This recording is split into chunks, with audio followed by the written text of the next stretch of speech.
What is Flutter and how does it differ from other mobile app development frameworks? Flutter is the platform which is developed by Google, and Flutter is different from other technologies because with the help of Flutter we can create cross-platform applications like Android, iOS, web, desktop with single code base. And the performance of Flutter is very high in comparison to other technologies because Flutter uses C++ SKI engine. What is the Dart programming language and why does Flutter use it? So Dart is the programming language which is introduced by Google, and it supports object-oriented programming language. So with the help of Dart programming language we can create readable, maintainable, reusable code. So that's why Flutter uses Dart programming language. What is mixin? Mixin is the alternative of inheritance. So with the help of mixin we can access the properties of different classes. Suppose we have a mixin like 3-4 mixin like mixin A, mixin B, mixin C, and having multiple properties, and if you want to access that all the properties, then we have to use with keyword in mixin, and then after that we have to call our classes like A, B, C. Okay, this way we can access the properties of all the classes in mixin. What is the difference between Future Builder and Stream Builder in Flutter? If we talk about the difference between Future Builder and Stream Builder, so firstly I am going to explain Future Builder. So in Future Builder, in Future we pass our list, and in Builder we return our widget, and in Stream Builder, in Stream we pass our list or string, and in the Builder we return our widget. And Future Builder will execute only once, and Stream Builder will execute every time when there is some changes into the code. Okay, so these are the differences between Future Builder and Stream Builder. What is a widget in Flutter? And what are the difference between stateful widget and stateless widget? In Flutter, everything is the widget, and if you talk about widget, then this is the small piece of the code that is used to create UI. Okay, and if you talk about the difference between stateless and stateful widget, so firstly I'm going to explain stateless widget. In stateless widget, the data cannot be changed on runtime, but in the stateful widget, the data can be changed at the runtime. So if you talk about the example, then the example of stateless widget like text button. Okay, and if you talk about the example of stateful widget, then checkbox, radio button, and text input. So these are the example of stateful widget. Explain the widget lifecycle in Flutter. So the lifecycle of widget, like firstly create state will call, and then init state, and then did check dependency, and then build method will call, and after that did update will call. Okay, and then set state, and then destroy, and then dispose will call. So these are the life cycles of widget. What are keys in Flutter? Why are they important? In Flutter, keys are used to identify any widget. Okay, and there are multiple types of keys like local key, global key, and if you talk about local key, then it will be accessible inside of widget, and if you talk about global key, then it will be accessible globally. Okay, generally we used to store the state in global key. Okay, and generally we use during the implementation of drawer. Okay, so we store the state of drawer here, and according to that state we can close or open that drawer. Okay, and local key generally we use while testing. So we have to define the key of all the widgets, and on the basis of that widget key we check the values into the widget. So these are the differences between local key and global key, and this is the example of key. What are Flutter's advantages and disadvantages? So advantages and disadvantages of Flutter, like in advantage we can create cross-platform applications with single code base in Flutter, and Flutter uses C++ SKI engine, so the performance of Flutter is very high in comparison to other technologies. Okay, so these are the advantages, and if you talk about disadvantages, then the application size is very high, very large in comparison to other native technologies. Okay, and many platform related things not available, so we have to create plugin and implement into the project. Okay, so these are the disadvantages of Flutter. What is hot reload and hot restart? So if you talk about hot reload, then if any changes into the code, then it will immediately affect over the UI. So this is called hot reload, and it also simplifies the development and reduces the time of development. And if you talk about hot restart, then if any changes into the code, then it will not immediately affect over the UI. We have to recreate our state or restart our application to get the update changes. Okay, so these are the differences between hot reload and hot restart. What are build modes used in Flutter? So there are 3 build modes in Flutter: release, debug, and profile. If we talk about debug, then Debug we generally use in development, and release generally we use in production, and profile we do profiling in profile, and here we can check the CPU performance, and we can also monitor the data leakages and all in Flutter. Yeah. What is the difference between a container and a sized box? So the difference between container and sizedbox. So sizedbox generally used to create the spaces between widgets. Okay, and if we talk about the parameters in sizedbox, then height, width, child. Okay, in sizedbox. So and in container there are multiple parameters like height, width, margin, padding, decoration box. So we can decorate also. So these are the differences between container and sizedbox. In container multiple parameters are there, so we can use that all parameters and we can decorate any widget according to our need, but sizedbox generally used to create the spaces between two widgets. How does Flutter handle responsive design? Flutter handle responsive design by multiple ways, like in Flutter we can use media query.ofContext.size, and we can use height and width, and according to that we can divide our screen. Okay, so this way we can make responsive our application, and we can also use aspect ratio, and we can also use expanded, and we can define the flex. So according to flex we can divide our screen in Flutter. Okay, so this way we can make responsive. How you use overlay widget? So to overlay widget we can use stack widget, and stack widget will take one parameter that is called children, and inside children we have to keep our widget. Okay, and we will take one more widget that will be the position, and inside that we have to pass top, left, bottom, right, and according to that we can place our widget over any widget. So this way we can achieve overlay widget in Flutter. What is a navigator and how is it used for navigation in Flutter? In Flutter, navigator is generally used for navigation. Okay, and if you want to navigate from one page to another page, then we can use navigator.push and navigator.push replacement. So with the help of this we can navigate, and if you want to go back to the previous state, then we can use navigator.pop. Okay, and if you use navigator.push replacement, then previous stack will not be there, and if you use push, then the previous stack will be there. Okay, so this is navigator. How to create animations in Flutter? In Flutter we can achieve animation by many ways, like we can use multiple libraries, and if you don't want to use external libraries, then we can use tween animation. So in the tween animation we have to use start position and end position, and we have to pass the duration. Okay, so with this way we can achieve animation in Flutter without third party library, and if you want to add third party library, then there are multiple libraries, like we can use Flutter underscore animation, and we can also use Lottie. Okay, so these are the libraries, and more libraries are there we can use into the Flutter, and we can achieve animation. Explain the difference between provider, getX, and block for state management. Provider, getX, blocks, so these are all the state management tools. So if you talk about provider, then provider work on three principles: change notify provider, and consumer. Okay, so firstly we have to create controller and then extend with change notify, and after that we have to register our controller in main.dart. So we'll have to use change notify provider and then pass our controller there. And suppose we have a list into our controller and we want to populate over the UI. So in the UI side we will use consumer, and consumer will take three parameters, that is data, context, and child. Okay, and if you want to execute that function which is written into our controller, then we will have to use provider.off, and after that off we'll have to write angle bracket, and inside angle bracket we have to call our controller which we have created, and then we will use dot context, and then after that we will be able to access that function which is written into our controller. Okay, so this way we can call our method which is written into the controller. And in the consumer we have data, context, child. So on the basis of data we can access the data which is in the controller. Suppose we have a list, so inside that method we have to write notify listener. So when the data will be changed, then it will automatically update over the UI.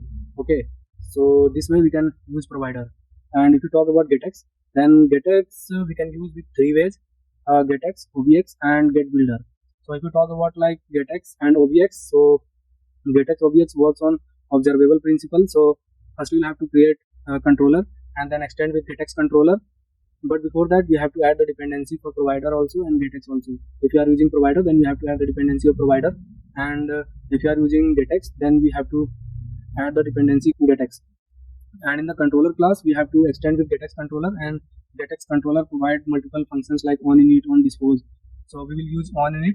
So when the controller will be when we will create the instance of that controller, then onInit method will execute. Okay, and then we will create one business logic. Okay, suppose we are going to fetch any data from the API. Okay, and we are going to add into the list. Okay, and we are going to use that list over the UI.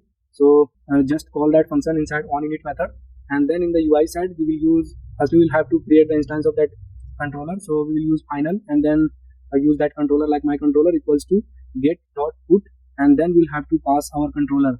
Suppose we have a controller like my controller, then we'll pass my controller inside get dot put. Okay, and suppose we are using OBX and OBS. So if you are using OBX and OBS, then in the controller, suppose we have a variable like a list, then after that list we have to write dot OBS. So it will support as observable, and when we will change any when there is any change into the data, then it will automatically update over the UI. Okay, and in the method we will use list dot value, and then we have to pass our list this way. And in the UI section we will wrap all the widgets inside OBX if you are using OBX, and if you are using getX, then we have to wrap all the widgets inside getX. Okay, so this way we will get the updated data when any changes over the data into the controller. And if we talk about get builder, then we don't need to use observable into our controller. So just remove .obs from all the variables, and in the function we have to use update method. Okay, and in the UI section we have to wrap all the components inside get builder. Okay, and inside that we have to write all the codes, like suppose we have a list, then we will use list builder or list view to populate our data. So on the basis of that controller we will fetch we will access that data which is into the controller, and we will populate over the UI. So these are the way to work on getX. And if you talk about block state management, then in block state management I have worked with block qubit. So here we have to create two classes. One is the qubit class and one is the state class. So in the state class we have to declare some classes like initial state, loading state, and when the data will be loaded, then we will use list.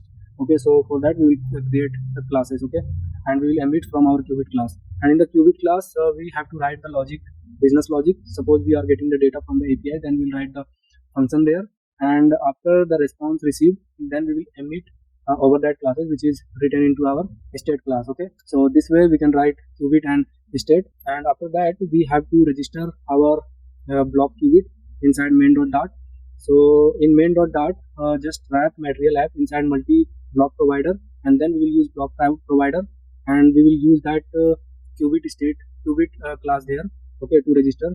So this way we can register our qubit class, and if you want to use that data which is stored into the state and which is emitted into the state, so in the UI section firstly we will call that method which is written into our qubit class. So inside init state we will use block provider dot off, and after that we will write angle bracket and then pass the qubit class, and then we will use dot context, and then we will be able to call that function which is written inside qubit class. Okay, and after that we will use block builder in the inside build method and wrap all the widgets. Okay, and inside block builder will take two classes like qubit and state class. Okay, and inside that we will check if state is, and then we'll have to use that class where we have emitted our state. Okay, so suppose we have a product class. Okay, so we will use state is and then product class, and inside that we have to return, suppose we have a list into the state, so we will use list inside that and just populate all the data over the UI. So this way we can use block into our project. When would you use set state? Set state, so if you want to re-render our build method, okay, then we use set state. How does Flutter's inherited widget work? If we talk about inherited widget, then inherited widget is also work like set state, and it rebuild the whole build method. Okay, and if you want to implement, then we have to implement inherited widget into the class, and then just extend with inherited widget, and then there we will get should notify method. So on the basis of that we can update our widget, but it will rebuild our build method. So generally we avoid to use this. How do you make HTTP requests in Flutter? In Flutter, for HTTP request we use HTTP and Dio package. Okay, so if we talk about the comparison, then Dio is the best because Dio have multiple features like interceptor, timeout, and also it is very useful for image handling. Okay, so generally we prefer dio, but we can also use HTTP package. How would you implement data caching in a Flutter app? For data caching in Flutter, we can use multiple libraries, but generally we use shared preferences. So firstly add the dependency of shared preferences, and then we have to create the instance of that shared preferences, like shared preferences equals to new shared preferences dot instance. Okay, and with the help of that preferences, we can set or get data. If you want to set the data, like set integer, set string, set boolean, and then pass the key and value. So on the basis of that key, we can get int, we can get integer data, we can get the string data which we have stored. Okay, so this way we can use caching into the Flutter. How do you handle offline data in Flutter? In Flutter, for offline data, we can use multiple libraries. So there are multiple libraries like SQLite, Hive. If you talk about SQL related data, the database, then we can use SQLite. And if you talk about NoSQL database, then we can use Hive. Okay, and we can also use Real. So multiple packages are there, so we can use and we can achieve offline storage into our project. So if you talk about SQLite, so first add the dependency of SQLite, like the Flutter SQLite is there. We just add into the pub/YML file and then import that. And after that, we have to create the DB helper, and then just create the instance of the database and just mention the database name and the version, and then create the database and then create the table. Okay, and after that, we will create one controller class and just write all the business logic there, like add, delete, update, this type of things we can write. Okay, and with the help of that DB helper, we can execute this type of query like create, update, delete, and we can use that function into our UI, or we can execute any operation according to our need. And if we talk about Hive, then we have to implement Hive. Actually, we have to add two dependencies, Flutter Hive and Hive, into pub/YML file, and then just import that files. Okay, and after that we have to create the instance of the Hive in main.dart inside main method. So we have to use hive.initialize. Firstly create the initialization. Firstly we have to initialize our Hive, like hive.initialize, and there we can use hive.openbox and then write the name of the box. So on that box we can store and get the data. Okay, and if you want to store the data, then you can use put and then pass the key and value, and if you want to get the data, then you can use get and just pass the key. So with this way we can get and set the data inside Hive also. Yeah. How would you encrypt sensitive data? To encrypt sensitive data in Flutter, we can use multiple libraries, like we can use encrypt, we can use crypto, we can use Flutter secure storage, and we can also use AES library. So these are the library we can use to encrypt our data, and according to our, we can also decrypt our data and we can use. So yeah. What are the different types of testing in Flutter? There are three types of testing in Flutter: unit test, widget testing, and integration testing. If you talk about unit testing, then it tests the proper block. Suppose we have a addition method, and if you want to check whether the method is correctly working or not, okay, so we can use expect and then pass the original data, and we will also pass the expected data. So if the data is same, then the test will be passed, and otherwise the test will be fail. Okay, and if you talk about widget testing, then there we find the widget according to their key. Okay, on the basis of key, and we check the values inside the widget. And if you talk about integration testing, then in the integration testing means end-to-end testing of the application. Okay, so these are the differences between unit testing, integration testing, and widget testing. How would you debug performance issues in a Flutter app? In Flutter, generally we use to debug our application like Flutter run and then write -- profile. So with the help of this, we can debug our application. Okay, and we can also check the performance of the application, CPU performance also we can check, and also we can check the memory leakages there. Okay, to debug performance issues in Flutter, we can use Flutter run and -- profile. Then with this way we can do profiling into our Flutter, and we will be able to check the performance of the CPU, and we can also check whether any performance issue or data leakages. Yeah, so this way we can check. How would you handle dependency injection in Flutter? To handle dependency injection in Flutter, generally we use getit package. So just add the getit package in pub/YML file, and then we have to create one class. Okay, and then create the instance of that getit, like getit equals to getit.instance. Okay, and then inside that class we have to write register singleton, and inside angle bracket we have to call the class. Okay, where we have to handle dependency injection. Okay, and then again we have to call that class. Okay, so just register all the classes inside. Okay, inside this class, and then we have to use that class inside our main method. And after that, suppose we have any widget, and there we are going to use any classes. So instead of calling new a class, we have to use get it dot register singleton, and then we have to use that class. Okay, so with this way we can handle dependency injection into our project. How does Flutter integrate with native code for Android and iOS? So if you want to integrate native code into Flutter, then we will have to create Flutter plugin. So if you want to implement into Android side, then firstly I'm going to explain. Okay, so in Android side, firstly we'll have to create a project, and instead of application, just select plugin in Android Studio and then create plugin.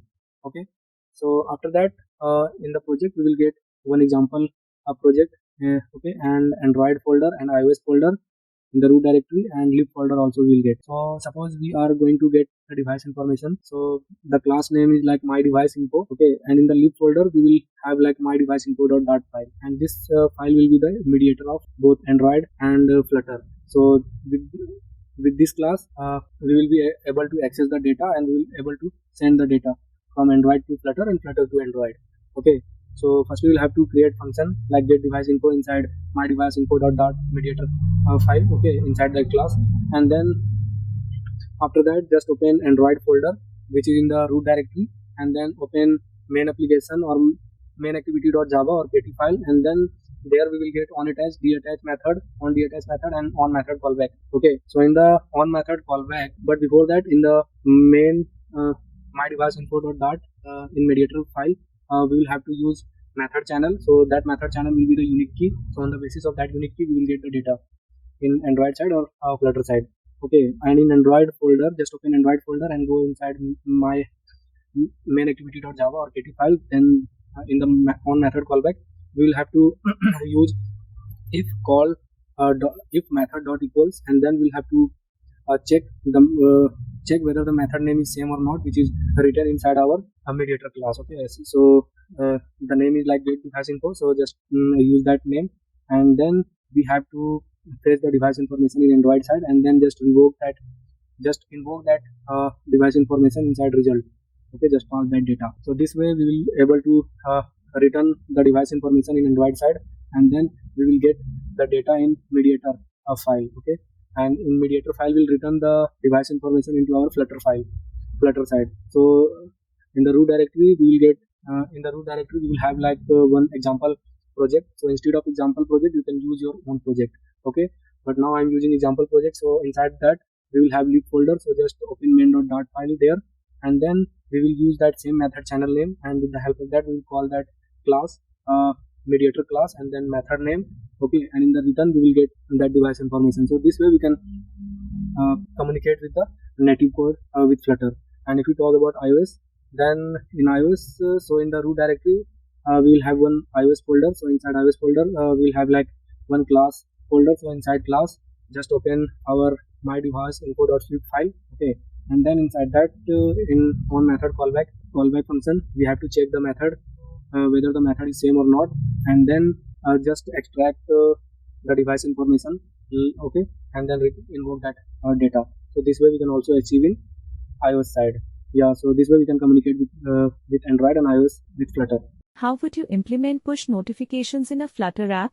So to implement push notification in Android side, firstly I'm going to explain in Android side. Okay, firstly we'll have to configure our Firebase. So just create just open console.firebase.google.com and then create project in Firebase, and then just write normal details like title, description and all, and then we'll redirect it to the Firebase dashboard, and then you will get three options like Android, iOS and web. So just choose Android, then you will be redirected over one page. So here we need to pass package name. So just open our Android folder which is into our Flutter project.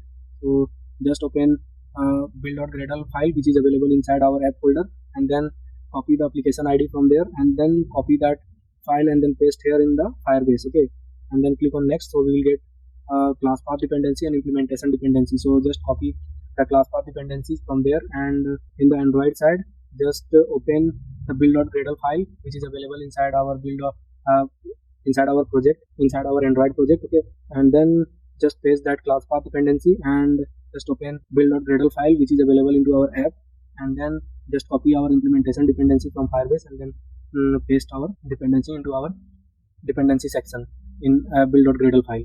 Okay, and then click on next in Firebase, and then will be redirected to dashboard. So just open setting. Okay, and in the setting you will get SHA1 and 256 option. So we have to add SHA1 and 256 key. In the Android Studio we have to generate both key.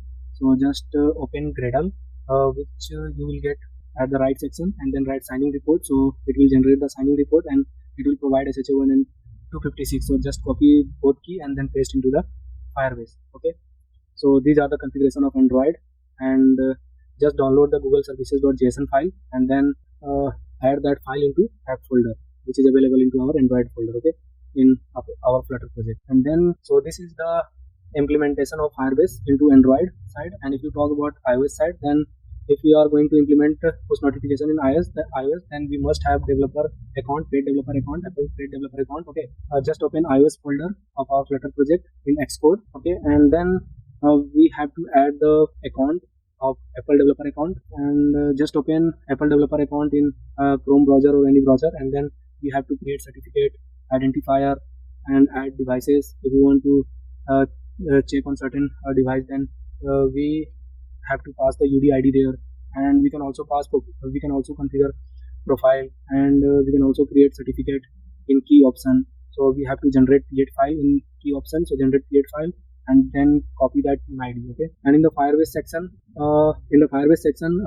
just add one more application. So when we will click on that add one more application, then you will be redirected over the dashboard, and you will have to select one platform. Then just choose iOS. Then it will ask like bundle ID. So just paste your bundle ID of the application. You will get that bundle ID in Xcode. Okay, in general type. So just copy that bundle ID and paste there, and then click on next. So you will be redirected to the Firebase, and then just upload your create file which you have generated from Apple developer account. So just upload that create file, and then we have to pass the team ID and then save that file. Okay, so this is also the configuration of Firebase in iOS side. And in iOS side, in Xcode we have to add some capabilities like push notification and remote messaging in signing capability option. Okay, and in the Firebase section we have to generate Google playlist file and then copy that file and paste inside runner folder where our delegate files are there. Okay, so this is the implementation process of Android and iOS in Firebase section. And if you talk about the implementation process in Flutter, then we have to add two dependencies like Firebase messaging and Firebase core in Flutter in pubsec.yml file. So just import that both dependencies, and in the main.dart file we have to initialize our Firebase. So just write firebase.initialize. Okay, and then so after that we'll create one more class. Okay, and then with the help of Firebase messaging, just import Firebase messaging, and we'll create a method that get device token. So first we will generate the device token. So with the help of Firebase messaging, we will use messaging.get device get FCM token. So we will get the FCM token of the particular device, and on the basis of that token we will get the notification when anyone trigger. Okay, and we will have to create three more classes like on message app, on background, on foreground, and with the help of that Firebase messaging we have to set the method channel and all, and then we will get the title and body on each method. So on the basis of that title and body we can do anything. Okay, so that title and body that will be the notification title body. So with that data we can do anything when the notification received. Yeah, so these are the implementation process of push notification on Android as well as iOS side. Explain the steps to prepare a Flutter app for production. To prepare Flutter app for production, firstly I am going to explain for Android. Okay, so first open our Android folder into our Android Studio, and then just go inside build and then click on generate build. Okay, generate build APK, and then you will get one pop-up. So first we'll have to generate the keystore.jks file, and then write some normal details like name, email ID, password, and organization name and all. Okay, and then click on next, and then it will ask like three options: debug, release, and debug, release, two option will be there. So just click on release and then click on next. So it will generate the bundle file our APK. Okay, so this file we'll have to upload into our Play Store, and then we will open Play Store console account. Okay, and then there we have to add application, and it will ask the title, description, and we have to add some screenshot of our application, and also we have to add the privacy policy, and also we have to add data safety policies, and there, and we have to upload our application also, bundle file also, and then just submit our application for review.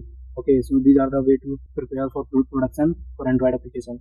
And if you talk about iOS, so just open iOS folder inside Xcode, and then first you will have to create the certificate identifier and profile and key, okay, into our Apple developer account, and just open Apple Connect dashboard, okay, and in the Xcode we have to add the account, we have to choose the account that where we are going to upload our application, and okay, and then just click on product section on top of the Xcode, and then just click on archive, so you will get one pop-up. Then there we have to click on distribute app, which we will get on right top section. So just click on distribute app and then click on next, so it will be uploaded over the test flight, okay. And in the dashboard of Apple developer account we have to add one application, okay, and then it will ask like some normal details like title, description, and we have to add some testers, okay, and we have to add privacy policy also, and just choose the application which we have uploaded over test flight, okay.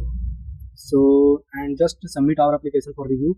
So after 4-5 days it will be reviewed and uploaded over the App Store, and in the Play Store section we will also have to add 12 to 20 testers, okay. So these are the process to prepare our application for production on Android as well as iOS.